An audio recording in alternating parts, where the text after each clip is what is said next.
This is stupid o'clock in the morning on a Saturday morning.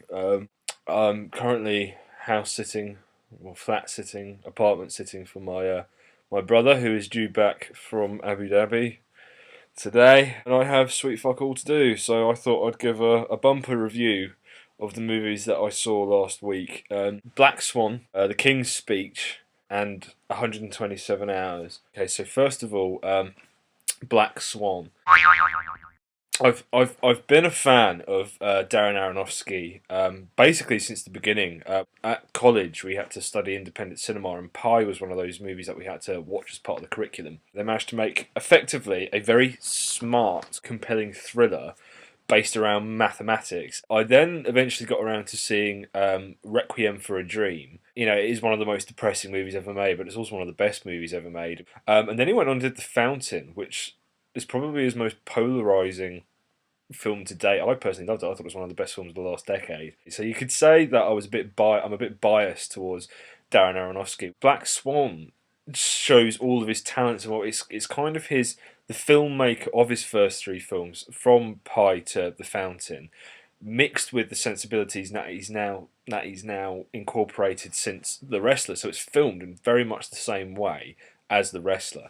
It goes left field in the same way as stuff like, The Fountain and stuff. So it's very what you call Marmite filmmaking. You either love it or you hate it. Apart from The Wrestler, that's pretty much been Aronofsky's forte, is, effectively Marmite filmmaking. Black Swan is one of those films. It starts off with this very edgy drama about this woman who is cast in the lead role of who's cast in the lead role of Swan Lake. And she's perfect for the White Swan, but the Black Swan is a bit of an issue for her. In desperately trying to get into that darker side of herself, where the demons lie, that she could possibly be able to do the Black Swan role, she starts to slowly go mad, really. The first half is very, well, I wouldn't say slow, but it's a very well paced psychological drama.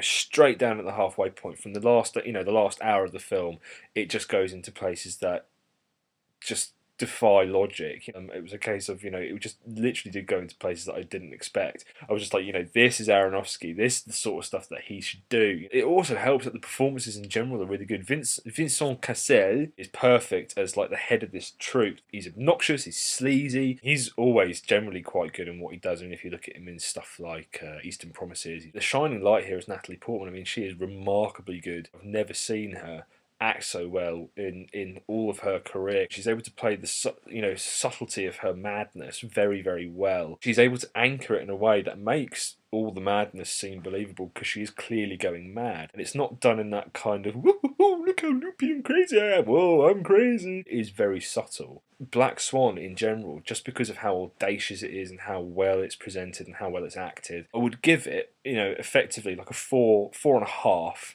out of 5. It's better than a 4, but it's not quite a 5. Intense is the word, really. The second film I saw this week was The King's Speech. When you see a movie like The King's Speech, or even stuff like The Queen and things like that, or Mrs. Brown, it kind of has this, the words Oscar baiting written all over them. It's starring very recognisable and very well liked actors like Helena Bonham Carter and Colin Firth and Geoffrey Rush. It's about a monarch, and it's about a monarch developing a professional relationship and a friendship with a so-called commoner. It's almost like you can see its intentions in that, it's a film that's purposely built to win awards. The difference between The King's Speech and, say, The Queen is that The King's Speech is a genuinely terrific film. I actually kind of sat there watching it thinking, yes, it may be Oscar baiting, but it's a fucking good film at the same time. All my skepticism on the film itself just turned literally within about 20 minutes in, when I was like, it's well made, it's well written, very well acted. It proved itself to be more than just that general Oscar baiting tripe that comes out of this country every time the award season comes over. I would be very surprised if Colin Firth doesn't get the Oscar for Best Actor. If you'd never seen Colin Firth in a film before, you would genuinely believe he has a stutter, and he's just remarkable in this film. He's a good actor anyway. You generally see him in anything he does, even just any old British film, something as flawed as Love Actually, and something as funny as the original Bridget Jones film. He's always personifies the very stereotypical English gentleman. He kind of seems suited for the role of a king, really, of someone a prince who would become a king. He is just a really, really good actor. You, you don't think it's Colin Firth. That's the thing. And when you see people embody their characters so much that you forget that it's them. I mean, like performances like the one I mentioned, Ellen Bernstein in Requiem for a Dream. You forget you're watching Ellen Bernstein. Heath Ledger as the Joker in The Dark Knight. You forget it's Heath. You're watching Heath Ledger, and it's kind of like that with Colin Firth. You forget you're watching Colin Firth, and you're watching this guy who's got serious issues about the fact that he can't speak properly, and it's all about him coming to terms with the fact that he's got this defect and he has to become king, and he's going to have to fix this in some way. The key thing here as well is the relationship between himself and his speech therapist. The friendship that blossoms between the two of them is genuinely heartfelt. It packs all the right emotional punches. Geoffrey Rush portrays himself. I mean, he's not of an aristocratic background, and he's not, like a well-off person or anything. He's just a bog-standard speech therapist, but he's not a commoner in such a stereotypical way that it's like, oh, gee, go, blimey, governor, oh, I'm gonna go sweep my chimneys and stuff like that you've seen in the past. He's just someone that doesn't have as prestigious a background as a member of the royal family, really. Spoiler alert: the climax of the film is King George having to give a 9-minute speech. About the fact that Britain has declared war on Germany. The last 10 minutes of the film is him making this speech, and the tension there in him being able to deliver this speech without stuttering or stammering. You want him to succeed, and it just, because you've invested it's managed to draw you in and make you so invested in the film so far.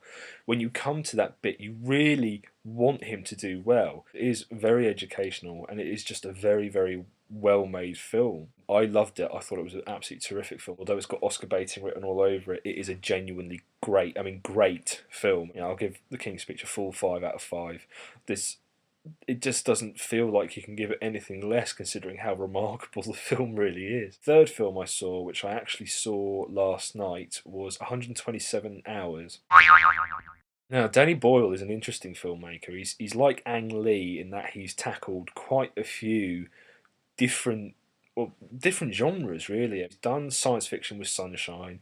He's done like his drugs movie with Train Spotting. He's done dark thrillers like Shallow Grave and stuff. He's done horror with 28 Days Later. He is generally quite consistent in his quality. He's able to bang out really decent movies with what seems like minimal effort. He's banged this out in about a year, and the film was really good, and it's like he's not even trying. 127 Hours immediately reminded me of Buried. Unlike Buried, it does leave the confines of the canyon that the dude's stuck in, mainly in the form of just like flashbacks to him remembering certain things. The whole film is kind of resting on James Franco's shoulders as Aaron Ralston. He's predominantly the only person that's on screen, apart from bit parts from everybody, from other people. The whole film is about him and him being stuck down there, and him, this tale of survival. If you know the background of it, you know basically what happens at the end. So it's kind of a foregone conclusion, and the film kind of falls flat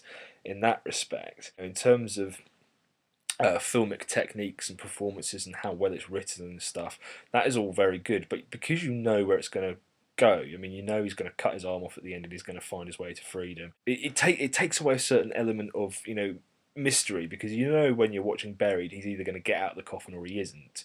So it's the journey there that is part of the reason why Buried was so tense. But because you know where it's going to go, it's kind of like a foregone conclusion. So the journey there isn't quite as satisfying, because at the end of the day he's going to get out and survive. He's going to cut his arm off. I mean, I'm comparing this unfavourably to Buried because they are very different films, despite being similar, if you see what I mean. They are very different as well. Saying that, I mean, the film itself is just like I said, it's just effortless Danny Boyle. He forgets that he's got to try and cut through bone to get his arm free, and there's actually a shot inside the arm of him kind of tapping the bone with his penknife. That's just Danny Boyle all the way through, really. He tends to think outside the box, because it aims to try and keep you on your toes. A lot of the camera work is very in your face. It aims to be as intrusive as possible, to make you kind of really feel like you're there, which in these sort of films you really kind of need. It gives you breathing room by kind of showing flashbacks. I mean, these are very brief. I mean, there's not like great swathes of the movie where, you know, it features,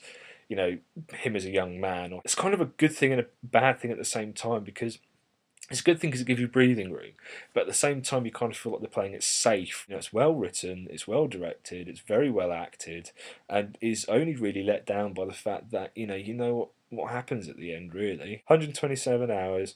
It's a solid, very solid 4 out of 5. It is just honestly let down by the fact that you know what's going to happen at the end of the day. Next up, I shall hopefully be seeing. Tangled has just come out.